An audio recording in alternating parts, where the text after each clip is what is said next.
Big 12 Football Media Days, Day 2. With Ari Timken, I'm James Westling here at the Star in Frisco. We welcome in Rich Rod, West Virginia head football coach.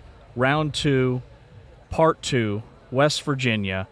What have you learned about your team? You've got so many new players. The return to Morgantown. Yeah. I mean, are you getting more familiar with the guys? I'm still learning their names. Hell, are you kidding? I'm still learning my staff's names. I got so many staff members. But I was wearing name tags? Yeah. Yeah. It used to be that, you wear put their name or on the helmet or something like that. I'm going to have to put big bold letters on their jerseys, on their helmets, on their pants and everything. But it's been fun. It's great to be back.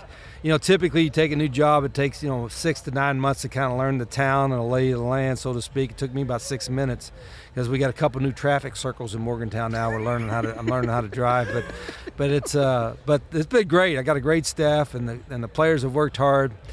We just have a lot of unknowns, but we'll get it right. Kenny Dillingham, the Arizona State coach, said you're one of the most influential offensive minds in the history of college football, which is hard to argue or disagree with. When you hear that, especially coming from a guy like Dillingham, what does that mean to you? Well, I've been doing it a long time. Back when we did it, I don't know, whatever it was, 30-some years ago, when we started doing the spread, no huddle, zone read kind of stuff, it was unique and different. It was fun back then because nobody else was doing it. Yeah. Now everybody's doing it and doing it better than us. But so we've tried to adapt. I'm not the same coach I was 30 years ago. I better be smarter and better, and I better be better next week than I am this week. And I really take that seriously. I'm kind of a football savant. I like what we do, and our core is the same. But at the same time, if I see something tomorrow or tonight that I think could help our program or do that, I'm going to look into it and try to implement it. Yeah, that was one of the things I was wondering is, I talk with other offensive coordinators or head coaches that are play callers, and are you watching football on Saturdays and Sundays or Fridays or Thursdays? And if you see something, you're like, 100%. let's rep it in practice this week. Yeah, 100%. And then you can see it on the internet too. You can somebody put plays out there, Yep. and so you get like, geez, they're doing it better than we did. So I think that's part of it. That's part of the reason why I still call plays, why I still get involved in the X's and O's, because some of the jobs are pain in the ass. You know what I mean? But some of it's fun. The football part of it's fun. Some of this other stuff is not as much fun, but you got to do it to win. Yep. So we'll do it to win. Yep. Man, when I think West Virginia football, I think Pat White, Steve Slayton, just that electrifying backfield that you had. You said that, you've changed over the last 20, 30 years. In what ways have you evolved as a coach, and in what ways have you tweaked your offense? Yep, a good question. First off, I still believe players want to be coached. We still coach our guys hard. The difference is nowadays you got to tell them why. I always say that 20-some years ago, hey, just run through that wall and run through the wall. Now you do it and they want to know why. And if you don't give them the right answer, they'll say, well, that ain't what it says on Google. They're all they're smarter than they used to be. So you can't BS them. You know what I mean? So you better know what you're talking about. But you still, I think, the way we go about our thing is that we tell our players, this is what we're going to do. You'll work harder than you've ever worked in your life, but you'll be treated better than you've ever been treated. And you have to adhere to that every day with all the staff. And so that's been part of the thing why I've gotten, I think, so much loyalty out of our guys and really good players playing really hard because they understand the way our program's going to go and that we're going to be really coaching them to get value. Now, it's the same thing like you used to say, I'm going to help you get value and you're going to get a great education and you're going to get value enough to get played in the NFL for the next 10 years. Well, now you can create value and get paid more next year. Right. In college. Yeah, how would you define value now? Yeah, exactly. How much you're getting paid, right? So much, and I don't mind that. I just want, I just don't want our players to have any entitlement. I don't want them to feel I've gotten this before I've done anything. If you earn it, you get it. And I think that's the way we're going to run our program. The running game is so important, obviously. It's important for every offense, but certainly for your offense. And you guys are stacked at running back. You brought in a couple of guys from smaller schools that were 1,000-yard backs last year, and Ty Edwards from Northern Iowa, and I'm really excited about Cannon Katzer from Ferris State, who was 8.8 yards a carry on 128 carries at Ferris State. I know this is St. Ferris State, but guy can run.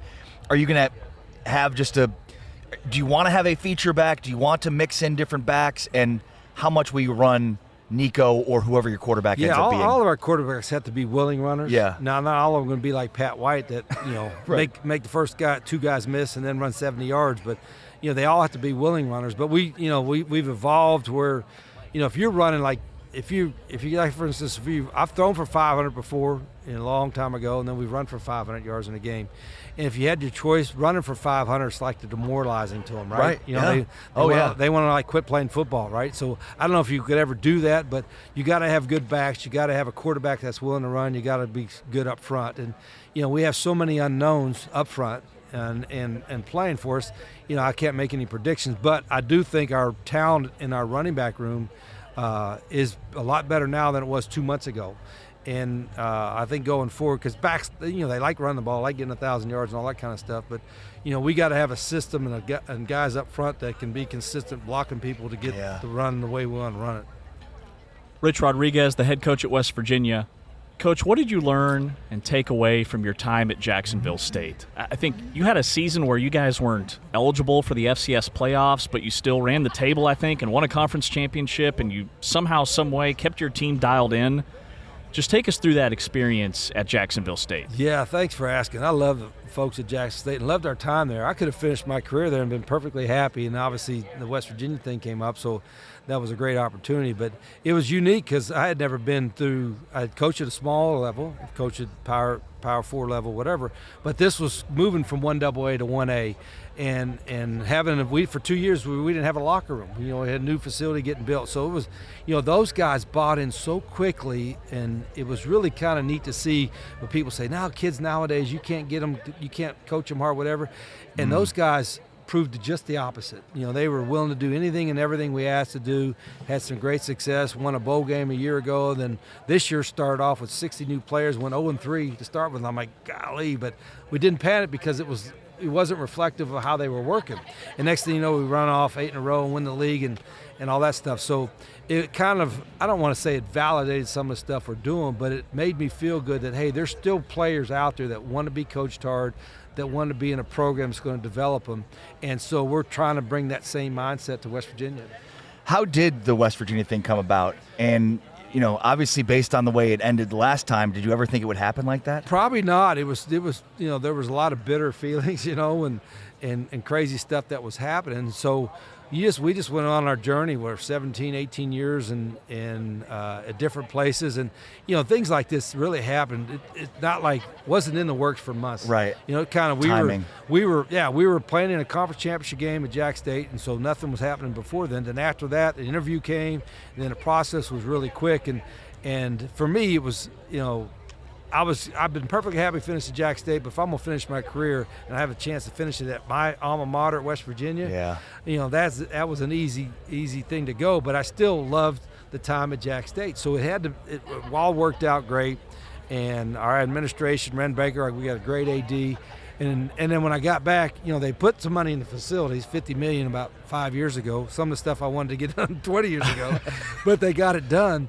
And it was, it don't took me about 6 minutes to know the lay of the land because I had been there before. But it was really neat. And what was the nice part about it was not just for my family coming back home, but also for the standpoint that there's so many of my very, very close friends that are West Virginia supporters, West Virginia fans that have always kept in touch. To see how much joy they had for us to be able to come back together again was really neat.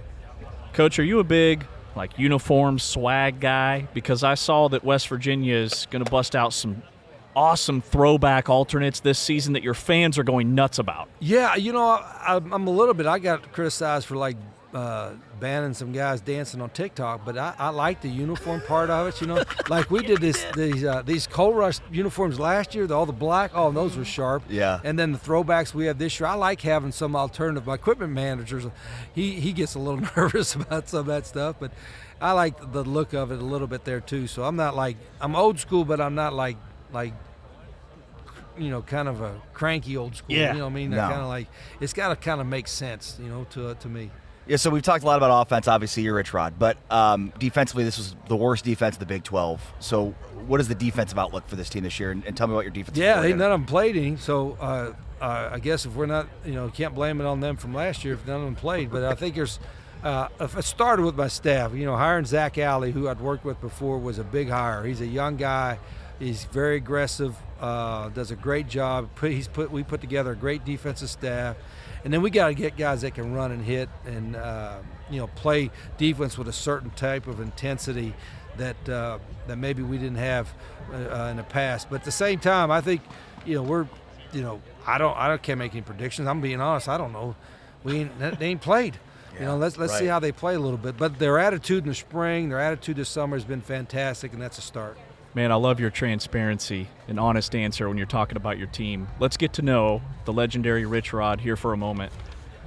Tell us, what's one of the first things you ever bought when you got your first real coaching paycheck?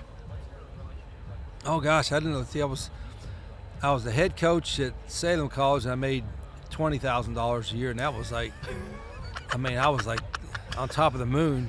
And then when I got hired at Glenville State, which was the worst job in America, they were 0-10 the year before and got shut out 7 times. It was a perfect job.